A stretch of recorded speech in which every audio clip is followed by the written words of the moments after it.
মকসুদুল চৌধুৰী এই মুহূৰ্তত মই আপোনাৰ কাষলৈ আহিছোঁ লস্কৰী তৈবাৰ নামত ধন দাবী কৰি চাৰিগৰাকীয়ে আৰক্ষীয়ে গ্ৰেপ্তাৰ কৰিবলৈ সক্ষম হৈছে আৰক্ষীৰ জালত এই চাৰিগৰাকী যুৱক পৰিছে তেওঁলোকক কুকৃতিৰ বিষয়ে অকণমান জানিব বিচাৰিছোঁ কেনেধৰণে আচলতে এই জাল পেলায় আৰু এই চাৰিগৰাকীয়ে নে তেওঁলোকৰ সৈতে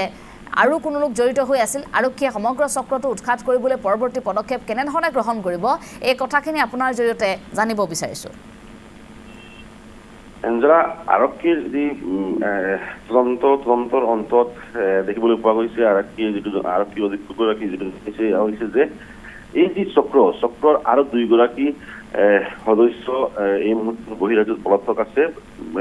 এই যি পলাতকসকলৰ আৰক্ষীৰ তদন্ত বা আৰক্ষীৰ যি অভিযান অব্যাহত আছে আৰু সামগ্ৰিকভাৱে বিষয়টো এনেদৰে যি লস্কৰ তৈবাৰ নামত এই যি চাৰি যি দুষ্কৃতিকাৰীয়ে আচলতে অৰ্থ দাবী কৰিছিল ভাৰতমালা প্ৰজেক্টৰ কাম চলি আছে কাছাৰত আৰু ভাৰতমালা প্ৰজেক্টৰ যি নিৰ্মাণকাৰী সংস্থা ঠিকাদাৰী সংস্থা জন্ডু কনষ্ট্ৰাকশ্যন এই জন্ডু কনষ্ট্ৰাকশ্যনৰ এগৰাকী বিষয়ববীয়ে ফোনেৰে এই যিসকলে হুমকি দিছিল ফোনেৰে ভাবুকি দিছিল যে 10 কোটি টকা দিব লাগে লস্কৰ তৈবাৰ নামত তেওঁলোকে 10 কোটি টকা ল'ব লাগে নিদিলে পৰিণাম ভয়ংকৰ হ'ব বুলি ভাবুকি দিছিল আৰু এই যি সম্পূৰ্ণ বিষয়বোৰ লৈ আচলতে এই যিগৰাকী বিষয়া আছিল বিষয়াগৰাকী কাঠিগড়া থানাৰ ওচৰত গৈছিল কাঠিগড়া থানাৰ যিগৰাকী ভাৰপ্ৰাপ্ত বিষয়া এই বিষয়াগৰাকীক গৈ সম্পূৰ্ণ বিষয়টো তেওঁ জনাইছিল তাৰ পাছত এই বিষয়াগৰাকীক তদন্তত নামি সম্পূৰ্ণ বিষয়বোৰ লৈ তেওঁ কেইবাদিন ধৰি তদন্ত কৰিছিল তদন্ত কৰি এই যি চক্ৰটো উৎখাত কৰিছিল দেখিবলৈ পোৱা গৈছিল কাছাৰৰ যি গুমৰা অঞ্চলৰ পৰা দুজনক গ্ৰেপ্তাৰ কৰিছিল আৰু এই দুইজনক সোধপোছ চলাই মেঘালয়ৰ পৰা আন দুজনক গ্ৰেপ্তাৰ কৰা হৈছে আৰু এই যি দুজনক গ্ৰেপ্তাৰ কৰা হৈছে তাৰ মাজতে এজন হৈছে মাষ্টাৰ মাইণ্ড এই সম্পূৰ্ণ ঘটনাটো যিজনে সংঘটিত কৰিছিল সেইজনক বক্তাৰ হুছেইন এই বক্তাৰ হুছেইনকো মেঘালয়ৰ পৰা গ্ৰেপ্তাৰ কৰা হৈছিল মেঘালয়ৰ পৰা গ্ৰেপ্তাৰ কৰি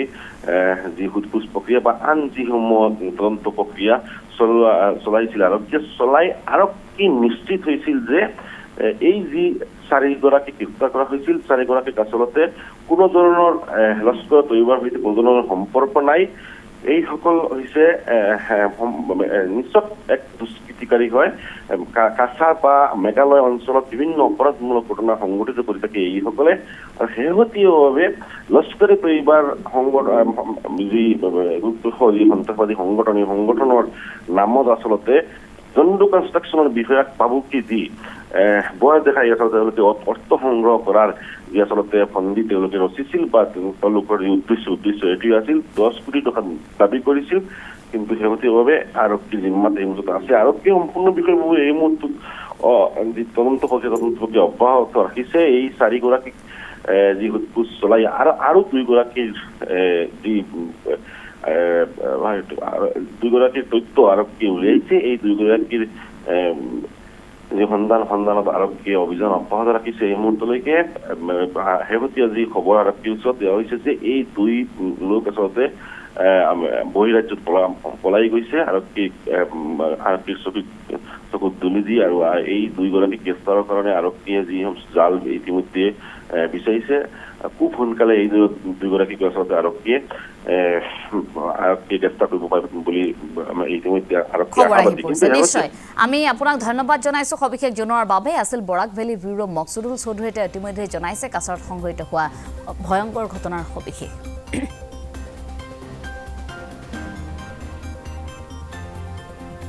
ইয়াতে নেশ্যনেল হাইৱে 4 লেনিঙত নিয়োজিত এটা ব্যক্তিগত কোম্পানী তাৰ এজন মেনেজাৰলৈ এটা ফোন কল আহে আৰু ফোন কলাৰ যিজন কলাৰ আছিলে তেওঁ নিজকে আন্তঃৰাষ্ট্ৰীয় সন্ত্ৰাসবাদী সংগঠন লস্কৰ-ই তৈবাৰ সদস্য বুলি তেওঁ নিজকে পৰিচয় দিয়ে আৰু পৰিচয় দি তেওঁ 10 কোটি টকা তেওঁলোকে দাবী কৰে আৰু 10 কোটি টকা তেওঁলোকক যদি দুদিনৰ ভিতৰত দিব পৰা নাযায় তেতিয়াহ'লে তেওঁলোকে কৈছে যে কোম্পানীটোৰে তাৰ ফল ভুগিব লাগিব এই ধৰণে ধমকি দি তাৰপিছত তেওঁলোকে লগে লগে যেতিয়া সেই ব্যক্তিগত কোম্পানীৰ পৰিচালকজনে আমাক জনায় লগে লগে আমি এই সংক্ৰান্তত আমাৰ তদন্ত আৰম্ভ কৰোঁ এটা কাটিগড়া থানাত এটা কেছ ৰেজিষ্টাৰ কৰোঁ আৰু কৰি তদন্ত আৰম্ভ কৰোঁ আৰু তদন্ত কালত সিদিনাখন ৰাতিয়ে আমি দুজন ব্যক্তিক আমি এৰেষ্ট কৰোঁ দুজন ব্যক্তি আমি কালাইন অঞ্চলৰ পৰা আমি এৰেষ্ট কৰিছোঁ তাৰে এজনৰ নাম হ'ল মহম্মদ আলিকুদ্দিন 25 বছৰ আৰু দ্বিতীয়জনৰ নাম হ'ল আজিৰুদ্দিন এলিয়াছ আমিৰুদ্দিন son of আব্দুল গফৰ দুইজনৰ ঘৰ গুমৰাহৰ মাকেনপুৰ খেলমা পাৰ্ট 1 অঞ্চলত দুইজনকে আমি এৰেষ্ট কৰোঁ আৰু এৰেষ্ট কৰাৰ পাছত যেতিয়া আমি তেওঁলোকক আমি জোৰ তদন্ত চলাওঁ আৰু ইণ্টাৰগেশ্যন কৰোঁ সেই কালত আৰু তাৰ লগতে আমাৰ যি টেকনিক্যাল এনালাইচিছ আছে টেকনিক্যাল এনালাইচিছ কৰাৰ পাছত আমি দুজন ব্যক্তিক যিজন প্ৰধান অভিযুক্ত ইয়াৰ আৰু যিজনে ফোন কল কৰি ৰেনচম ডিমাণ্ড কৰিছিলে তেওঁৰ নাম হ'ল Bakhtar Hussain son of Tasir Ali Sundari part 2 Kachudaram এই ব্যক্তিজনক আমি ইষ্ট জয়ন্তীয়া হিলছৰ মেঘালয়ত ৰিমভাই গাঁও এখনৰ পৰা আমি তেওঁক এৰেষ্ট কৰিবলৈ সক্ষম হ'লোঁ আৰু তেওঁৰ লগতে আৰু এজন সহযোগী আছিলে তেওঁৰ নাম হ'ল শামছিৰ উদ্দিন বৰভূঞা তেওঁৰ ঘৰ হ'ল কাটিগড়া লেবাৰপুটা পাৰ্ট 2 কাটিগড়া তেওঁৰ লগতে আমি তেওঁক এৰেষ্ট কৰিছোঁ আৰু এই সংক্ৰান্তে আমাক ইষ্ট জয়ন্তীয়া হিলছৰ মেঘালয় আৰক্ষীয়ে আমাক বহুত সহায় কৰিলে আৰু দুইজন ব্যক্তিক আমি এৰেষ্ট কৰিলোঁ